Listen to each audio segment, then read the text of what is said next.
Hello, sports fans across the USA. This is Shawn Stewart. In this video, I will give you my opinion on the college football playoff that was announced on Tuesday night.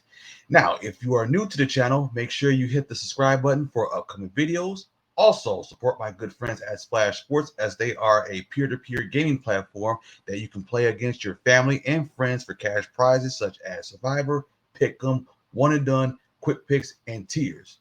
Check to see that the state that you live in that you are able to play Splash Sports, and look for my survival pool videos for college football and NFL on Thursday. And here's a bonus. If you live in Canada, you are able to play Splash Sports except for Quebec.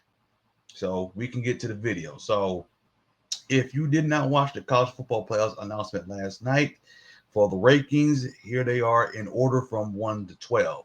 So number 1 is Oregon, number 2 is the Buckeyes, number 3 is Texas, 4th is Penn State, 5th is Indiana, 6th is Notre Dame, 7th is Alabama, 8th is Miami, 9th is Ole Miss, Georgia is 10th, Tennessee is 11th, and Boise State is 12th. So as you can see, that is the college football playoff bracket as you see. And matter of fact, Boise State is 4th in the poll. So the Volunteers will be the first team out since BYU is projected to earn an automatic bid as the 5th highest ranked conference champion. Now, Georgia did defeat Tennessee on Saturday because they went from the first team out to the last at large team in the playoffs. So essentially trading playoff spots with the Volunteers. So, in other words, Tennessee gets the short end of the stick. So, both 12th ranked Boise State and number 14th ranked BYU gets automatic bids thanks to being the 4th and 5th highest ranked conference champion. Now, this week, the 5th ranked Indiana Hoosiers will go to Columbus to play Ohio State. That is a big game for the Hoosiers to prove that they belong in the top 5. So the two best wins were Washington and Michigan. Both of those games were at Bloomington. So the top 5 in the rankings remain the same as last week, but BYU lost to Kansas, drops them from number 6 to number 14. And then 13-14, SMU BYU, and then 15-16 is Texas A&M and Colorado. Now, what's saving BYU is that they are the highest ranked Big 12 team. In other words, that the Cougars are still projected to make the playoffs as the 5th highest ranked conference champion. So there's a whole lot of scenarios as we're running down the regular season. So let's look at Colorado. Now, Colorado was ranked number 20th in the initial college football playoff top 25 before moving to number 17 last week. So they are looking for their 5th straight win, and they will visit Kansas, the Kansas Jayhawks, this Saturday at 3:30 p.m. Eastern Time. That will be aired on Fox. So let's say Colorado beat Kansas and BYU lose to Arizona State. That should make Colorado lead the Cougars and earn the number 12 seed, assuming Boise State beats Wyoming and maintains that 4th seed. Now, we haven't talked about Arizona State in recent years. Now, the Big 12 had 4 teams crack the top 25. You have 14 ranked BYU, 17 ranked Colorado, 21st ranked Arizona State, and 22nd ranked Iowa State. All 4 winning the Big 12 is likely their only route to cracking that final bracket. Another one we can look at is Ohio State. Now, their last 2 games is Indiana and Michigan, and both of those games are at home. Now, they have a banged up offensive line. Offense has posted over 170 rushing yards in 3 consecutive games. Now, here's the bad news. Their center, Seth McLaurin, was ruled out for the year due to Achilles tear. Now, let's say Ohio State loses to Indiana this week. That 10-2 record, that more likely will put them in the bubble. And if you're the Buckeyes, you really don't want to be in that situation. Now let's look at Penn State. My issue with Penn State is James Franklin can't get the job done we needed. Right now, they're in a good spot at number 4. A loss to Minnesota or Maryland could have this team sweating it out when the final 12-team field is set. Indiana, let's say they lose to Ohio State along with a surprise upset loss against rival Purdue, would end any playoff hopes. Now, with a weak strength of schedule, that team could lose out on a large spot to a two-loss SEC squad. So the matchup against Ohio State looms large, lacking, and the team lacks like over a top 25 opponent. Now another one we can look at. Let's look at Notre Dame resume. Now they beat Texas A&M in a home victory over Louisville. A win over Georgia Tech also looks better after Yellow Jacket upsets Miami in Week 11. Now quarterback Riley Leonard continues to get more comfortable under new coordinator Mike Denbrock. Now 8 of Notre Dame's 9 victories have come by 10 or more points. Bad part, Notre Dame's loss to Northern Illinois in week 2 is a major blip on the resume. So let's say Notre Dame loses one of his final 2 games. Missing the playoff is not out of the question, and this team has been hit hard by injuries. And then you also got like a 2-loss SEC teams around the bubble. A loss to Army or USC will put the Fighting Irish in jeopardy of missing the playoffs. So Notre Dame, you don't want to be in that situation. Another one, let's look at Alabama. Now, they were the last team in the field after week 11, but moved up a spot after a huge victory at LSU and climbs to number 7 following week 12. The Crimson Tide have one of the best wins of the season over Georgia, a 2-point victory over South Carolina, and a blowout against Missouri that was 34-0, with 3 wins over teams ranked in the top 25, which is better resume in the playoff field. Now, bad part, first year for Kellen DeBoer, used to be the coach of Washington. Team has no margin for error the rest of the way with 2 losses, and the remaining schedule is favorable, but a road trip to Oklahoma is tough, and then they got to face Auburn, which, of course, you know that's not easy. And also, you got to think about how the playoff committee elevates a potential loss in the SEC championship. Ole Miss, they moved up 2 spots this week to add some bubbles security as a at-large selection in this week college football playoff field.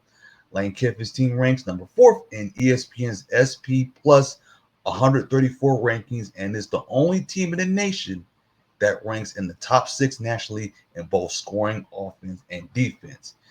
Now, they do have Trey Harris. He missed the last 3 games due to injury. Question is, will he return full strength for the game not next week, but this Saturday against Florida? And the Rebels have no margin for error with 2 losses. Georgia. Now, their last at-large team in the field at number 10 following the Week 12 victory over Tennessee. Although Georgia has arguably the best roster in college football, they haven't played to a potential this season. Now, Georgia have played arguably the nation's toughest schedule and picked up wins against 3 ranked opponents, Texas, Tennessee, and Clemson. The bad is 2 losses. Georgia didn't have any margin for error. Can the Bulldogs continue to fix some of their offense? Okay. And in the last 5 games, Carson Beck has tossed 9 interceptions. And then Trevor Etienne is out indefinitely due to an injury. Tennessee, 8-2 record. Same thing as Georgia, 8-2 record, by the way. Tennessee dropped out the projected field following that loss to Georgia, as I said seconds ago. Now, Tennessee have a huge win over Alabama on their resume, but it does not have another victory against a FBS team with a winning record this year. A loss at Arkansas, 5-5, is also weighing this team down in the rankings. So Josh Heupel high-power offense is only averaging 5.2 yards a play in SEC games this year. Now, Vanderbilt next week should provide a small boost to the resume, but is likely needs help from other teams losing, as that could be a benefit by Indiana losing in a blowout loss to Ohio State or upset by Army or USC over Notre Dame. Let's look at SMU.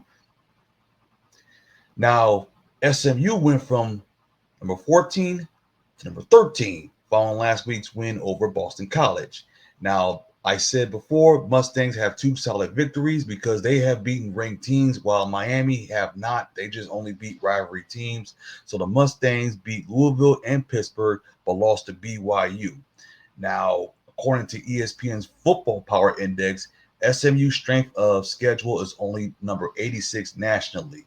Now they are second in the ACC in scoring offense and third on defense. That is a balanced team with a potential to get to 11 wins and play for the ACC championship, with Miami losing to Georgia Tech in Week 11. And the ACC is tracking for just one spot in the playoffs. So whoever wins that ACC championship game. So they don't play Miami or Louisville in the regular season, and Louisville dropped out of the rankings following that loss to Stanford.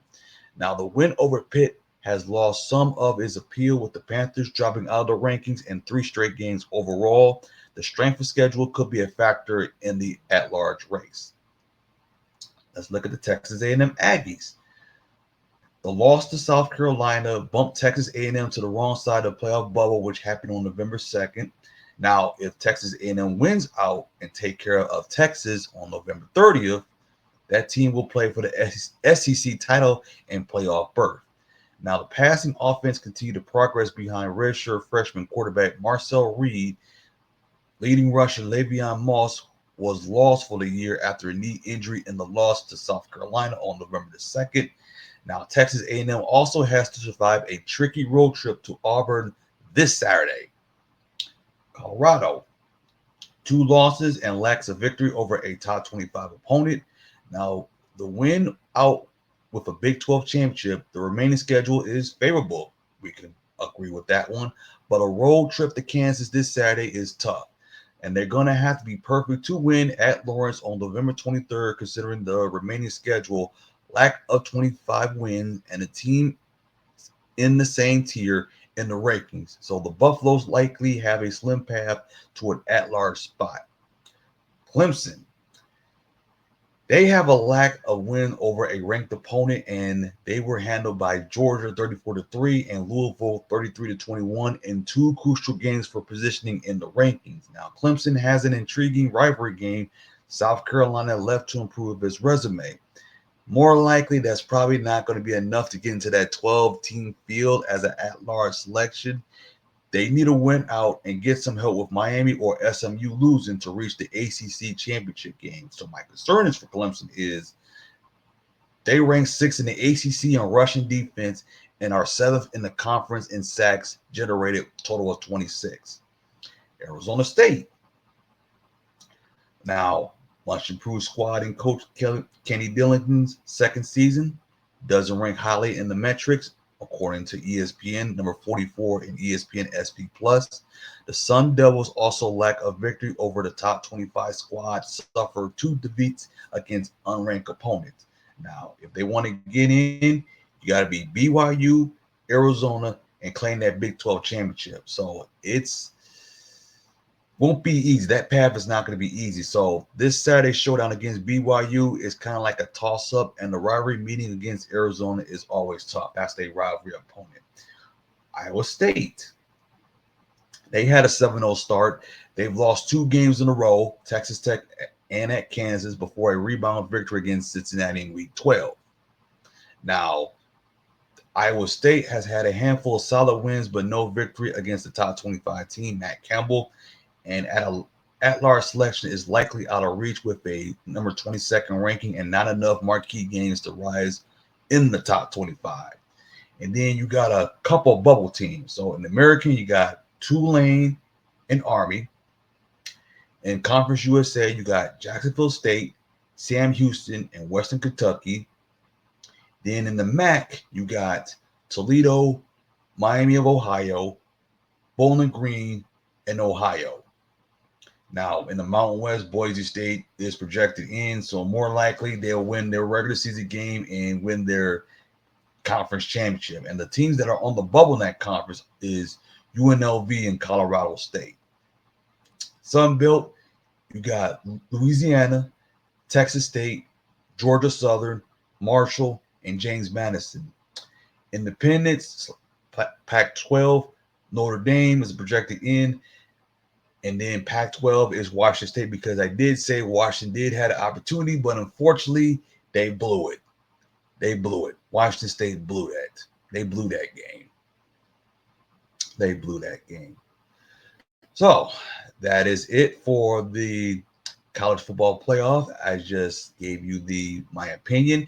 And by the way, You can also follow me on social media, by the way, on Instagram, X, also known as Twitter, TikTok, and Threads at 586 Sports S. And you can do the same thing as well on 586 Sports on Instagram, X, TikTok, and Threads at 586 Sports. So my personal is 586 Sports S, and the actual one is 586 Sports. So I will see you guys tomorrow with the Survivor Pool picks for college football and NFL. So take care. You have a nice, wonderful day, night.